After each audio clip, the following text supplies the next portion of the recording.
Shifting method के बारे में आपने जरूर सुना होगा। मैथ में कई चैप्टर्स में शिफ्टिंग मेथड का प्रयोग होता है। उसी पे बेस्ड ये क्वेश्चन है जो मैं आपको इस वीडियो में बताऊंगा। देखते हैं, एक व्यक्ति एक मेज तथा एक कुर्सी 500 रुपये में खरीदता है। तो लिख ले रहा हूं मैं 500 रुपया, और इससे दो वस्तुएं खरीदी जाएंगी, एक कुर्सी और एक मेज इससे खरीदा जाएगा। ठीक है,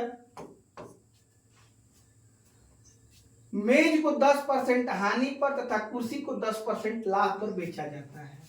मेज को बेचा गया है 10% लॉस पे और कुर्सी को बेचा गया है 10% प्रॉफिट पे। उसे कुल 10 रुपए का लाभ होता है। 500 से ये बंदा 510 रुपए पे पहुंच जाता है जब कुर्सी 10% लाभ पे और मेज 10% लॉस पर बेचा जाए। ठीक है, अब मित्रों तदनुसार उस कुर्सी का क्रय मूल्य कितना होगा, तो मैं कुर्सी और मेज दोनों का बताऊंगा आपको। शिफ्टिंग में क्या करते हैं, तो शिफ्टिंग में देखिए मेज में -10% है। 10 को कैसे लिखे कि इसमें भी -10% आ जाए, दोनों में कुछ कॉमन लिखते हैं। जैसे यहां -10 है तो इस 10 को मैं मिटा के और 20 - 10 लिखूंगा, 20 - 10% लिखूंगा। तो 20 - 10 प्लस ही 10 होगा जो कि पहले दिया गया था। करना क्या है, तो -10% दोनों से कॉमन ले लेना है। 10% लॉस हो कुर्सी पे और 10% लॉस हो मेज पे। इसका मतलब यह है कि ओवरऑल 500 रुपए पे 10% का लॉस हुआ है। तो इस हिसाब से अगर हम लोग निकालते हैं तो 500 का 10% कितना हो जाएगा, 00 काटेंगे, 50 रुपए लॉस में चला जाएगा ये। लेकिन वास्तव में ये 10 रुपए प्रॉफिट में है। होना चाहिए इसको क्या, 10% यहां भी लॉस होता, यहां भी लॉस होता, तो 50 रुपए का लॉस होना चाहिए इसको। लेकिन ये 10 रुपए प्रॉफिट में है, मतलब बुक में और हम में 60 रुपए का अंतर हो जा रहा है। इन दोनों में कितने का अंतर हो जा रहा है, 60 रुपए का। ये अंतर क्यों हो रहा है, क्योंकि हमने कुर्सी का 20% क्या कर दिया है, छोड़ दिया है। मतलब कि कुर्सी का जो 20% होगा वो इक्वल होगा कितने रुपए के, 60 रुपए के। ठीक है, 20% का मतलब 1/5 होता है, तो इसको लिख दे रहा हूं मैं 1/5 होगा 60% के। मतलब कुर्सी का जो दाम है 5 × 30 मतलब 300 रुपया कुर्सी का दाम है। 500 रुपए में 300 की कुर्सी, तो मेज कितने का मिलेगा, 200 रुपए का मेज मिलेगा। और यही आपको बताना था कि कुर्सी का क्रय मूल्य क्या है, जो कि ऑप्शन ए में दिया गया है 300। उम्मीद है आप इस शिफ्टिंग मेथड को समझ पाए होंगे। ठीक है, तो आइए देखते हैं शिफ्टिंग पे अगला क्वेश्चन क्या दिया गया है। 750 रुपए में 2 कुर्सियां खरीदता है। वह पहली कुर्सी 22% के लाभ पर, दूसरी कुर्सी 8% की हानि पर बेचता है। देखिए करना क्या है, तो यहां लिख देना है 750 रुपए में 2 लिया गया है। 750 रुपए में कुर्सी 1 और कुर्सी 2, मैंने ए और बी लिख दिया है। आप लोग इसको समझ लेंगे कि ये कुर्सी ए है, ये कुर्सी बी है। ए को 22% के लाभ पे ये प्रॉफिट है और एक को 8% की हानि पर बेचा गया है। देखिए मित्रों, मैंने आपको बताया कि दोनों में कुछ कॉमन होना चाहिए, वैसे लिखना है।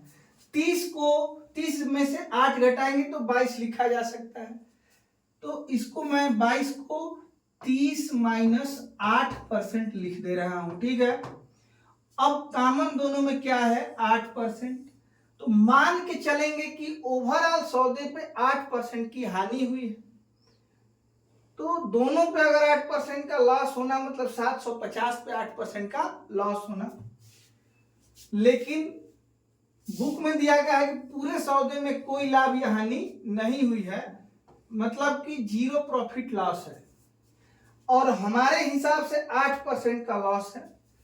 तो 750 का अगर 8% हम लोग ज्ञात करते हैं, 0 से 0 कट जाएगा, ये 15 × 5 = 75, 5 × 2 = 10, 2 × 4 = 8, 15 चौके 60 रुपए का लॉस दिखा रहा है। अगर हम दोनों पे 8% लॉस मान के चल रहे हैं तो, लेकिन वास्तव में ये जीरो लॉस है। मतलब बुक में और हम में अंतर 60 रुपए का है। और ये अंतर क्यों है? क्योंकि मैंने यहाँ 30% छोड़ दिया है ए का, इस कारण से 60 रुपए का अंतर आ गया। मतलब हम लोग लिख सकते हैं कि ए का 30% बराबर है किसके? 60 के। 30% का फ्रैक्शन होता है मित्रों 3/10। ठीक है, 10 से हम लोग गुणा करा देंगे और 3 से भाग करा देंगे तो ये हो जाएगा 200 रुपया। तो दूसरे कुर्सी का विक्रय मूल्य बताइए। तो मैं तो सीपी बताऊंगा कि ये 200 रुपया पहले का और 550 रुपया जो है वो दूसरे की सीपी होगी। लेकिन यहां बताना है क्या? एसपी। तो 550 पे 8% लॉस होगा। तो हम लोग इसकी एसपी क्या बता सकते हैं कि 550 पे 8% अगर डूब जाए तो बचेगा 92%। 0 से 0 कटा देंगे, इसको 11 बार में, इसको 2 बार में, 2 से कटाएंगे 46, 11 छके 66, 11 चौक 44 और 6 50। मतलब जो एसपी होगा मित्रों 506 रुपए होगा। अगर सीपी पूछी गई होती तो पहले कुर्सी की कीमत 200 रुपए और दूसरे कुर्सी की कीमत 550, मतलब 750 में से 200 घटा देंगे तो 550 हो जाएगा। लेकिन यहाँ दूसरी कुर्सी का विक्रय मूल्य पूछा गया है तो 550 से 8% कम कर देंगे, मतलब 92% की ही वैल्यू हम लोग कैलकुलेट करेंगे तो ऑप्शन बी आ जाएगा जो कि 506 रुपए है। अगर पहली कुर्सी का विक्रय मूल्य पूछता तो मैं 200 पर 22% का प्रॉफिट गेन करता, मतलब 200 का 122% इसका क्या हो जाता? इसका 244 रुपया इसका एसपी हो जाता है। ठीक है, तो आप ये भी ध्यान रखेंगे कि क्वेश्चन में सीपी पूछ रहा है या एसपी पूछ रहा है।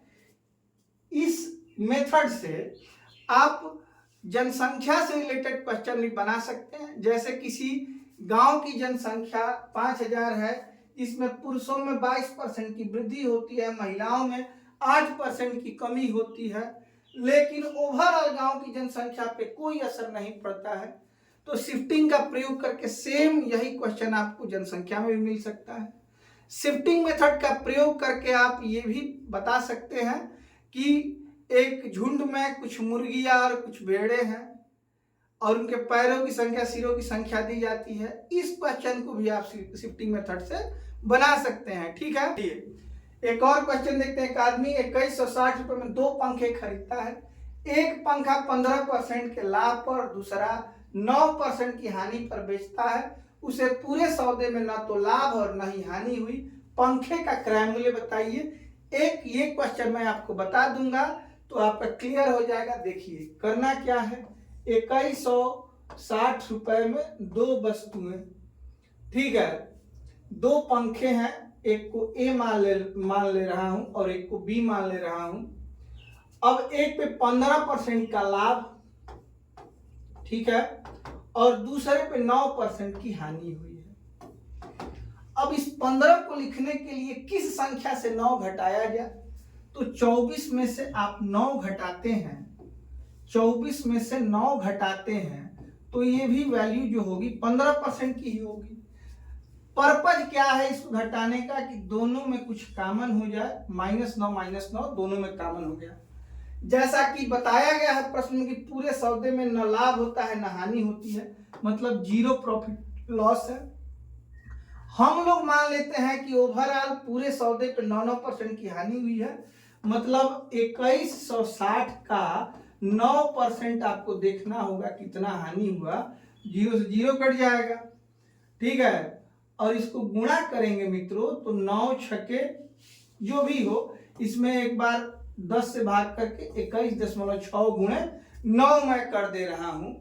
अब इसको गुणा नहीं करना है, यहां पे मैं क्या करूंगा, ये 0 हानि होनी थी लेकिन हानि हो गई 21.6 गुणे 9, तो इसी की वैल्यू, इस हानि का कारण क्या है कि हमने ए पे 24% इग्नोर कर दिया है, छोड़ दिया है, इसी कारण इतनी हानि होगी।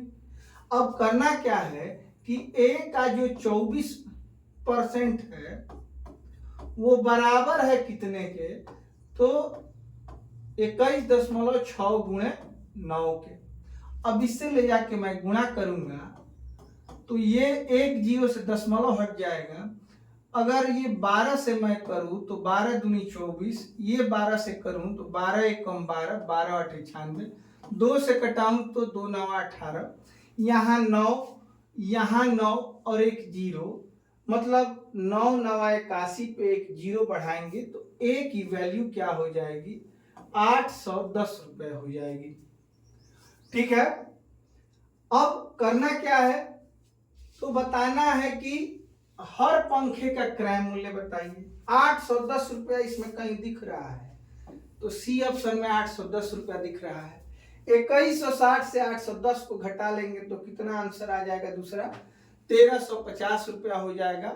तो उम्मीद है आप मेरी बातों को समझ पाए होंगे। एक क्वेश्चन और मैं आपको बताता चलूं। एक व्यापारी एक कलाई घड़ी और एक दीवार घड़ी 390 में खरीदता है। वह उन्हें बेचकर कलाई घड़ी पर 10% लाभ कमाता है और दीवार घड़ी पर 15%। यहाँ दोनों बार लाभ ही कमाया गया है। एक ये क्वेश्चन बता दूंगा, उसके बाद आपको निश्चित रूप से क्लियर हो जाएगा। 390 रुपए में दो, एक कलाई घड़ी है और एक दीवार घड़ी है। ठीक है, कलाई घड़ी पे 10% लाभ कमाया जाता है और दीवार घड़ी पे 15%। अब इसको लिखना होगा कॉमन करने के लिए, तो 10% और 5% को तोड़ के लिख दूंगा। अब ये देखिए कॉमन हो जाएगा ये।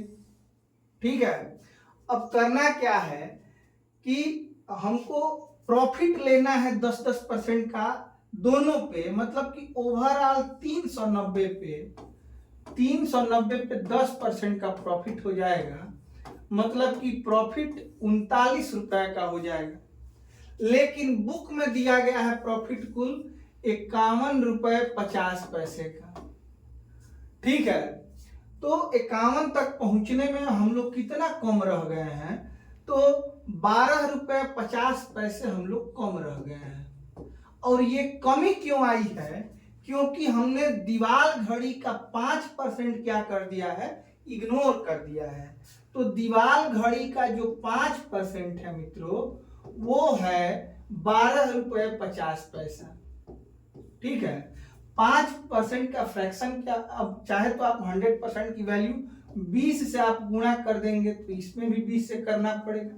मतलब दीवार घड़ी की 100% वैल्यू जो है, जीरो से इस दशमलव को हटा देंगे, 125 दूनी 250 रुपया। दीवार घड़ी की कीमत हो जाएगी 250 रुपया और टोटल है 390, मतलब कि कलाई घड़ी की कीमत 140 रुपया। ये घड़ी जो है हम जैसे गरीब मास्टर की है, जो कि बहुत सस्ती है। ठीक है, 140 रुपए कलाई घड़ी और दीवार घड़ी 250 रुपया। पूछा जा रहा है कि दीवार घड़ी और कलाई घड़ी की कीमत बताइए। एक ही इसमें दिया गया है, अंतर पूछा, अच्छा अंतर पूछा जा रहा है, मूल्य कीमतों में अंतर बताइए। तो कीमतों में अंतर 250 में और 140 में कितना अंतर होगा, तो 110 रुपए का अंतर होगा, जो कि सी ऑप्शन में दिया गया है। मैंने आपको शिफ्टिंग मेथड से भी 3 क्वेश्चन बताए। एक क्वेश्चन मैं आपके लिए ये दे रहा हूं, ये आप खुद से करेंगे और इसका आंसर कमेंट में बताएंगे। 2 घड़ियों का कुल क्रय मूल्य 840 रुपया है। एक घड़ी को 16% के लाभ पर, दूसरी घड़ी को 12% की हानि बेचा जाता है। कुल सौदे में न लाभ होता है न हानि। वह घड़ी जिसे दुकानदार लाभ पर बेचता है का क्रय मूल्य क्या होगा। और एक क्वेश्चन है, इन दोनों क्वेश्चन को आप खुद से बनाएंगे। ये मोस्ट इंपॉर्टेंट क्वेश्चन है। अगर आपको ये समझ में ना आए तो आप कमेंट जरूर करिएगा। देखते हैं दोस्तों आज का अंतिम क्वेश्चन। एक व्यक्ति ने 2 साइकिलें कुल 1500 रुपए में खरीदी। उसने एक साइकिल 20% हानि पर बेची और दूसरी साइकिल 20% लाभ पर। यदि दोनों साइकिलों का विक्रय मूल्य एक समान है देखिए अगर विक्रय मूल्य या क्रय मूल्य एक समान दिया जाए, ये बहुत आसान क्वेश्चन होता है। दोनों साइकिलों का क्रय मूल्य बताइए। देखिए एक व्यक्ति ने दो साइकिलों को कुल 1500 में दो साइकिलें खरीदी गई हैं। एक को 20% हानि, 20% हानि का फ्रैक्शन आप लोग निकाल लेंगे। 5 सीपी था और बेच दी गई वस्तु कितने में? 4 पे, 1 रुपए की हानि पे। दूसरी साइकिल 20% लाभ पे, मतलब इसका फ्रैक्शन 1/5 होगा, लेकिन इस बार सीपी है 5 और बेची गई है वस्तु लाख पे 6 में। अब देख रहे होंगे कि विक्रय मूल्य दोनों का अलग अलग है, जबकि बुक में दिया गया है कि विक्रय मूल्य एक समान है, तो दोनों को आप एक समान करेंगे। 4 और 6 का एलसीएम 24 होता है, 24 इसको बनाएंगे तो इसमें 6 से गुण 12,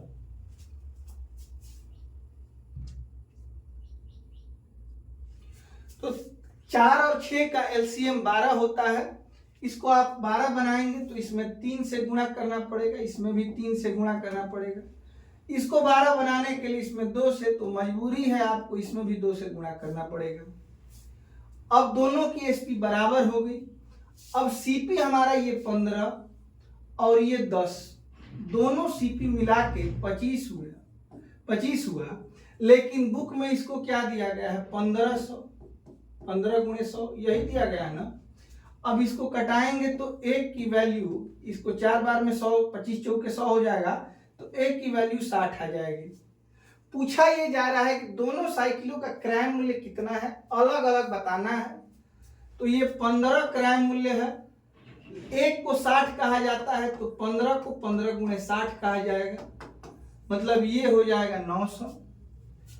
यही ऑप्शन है जिसमें 900 दिया गया है।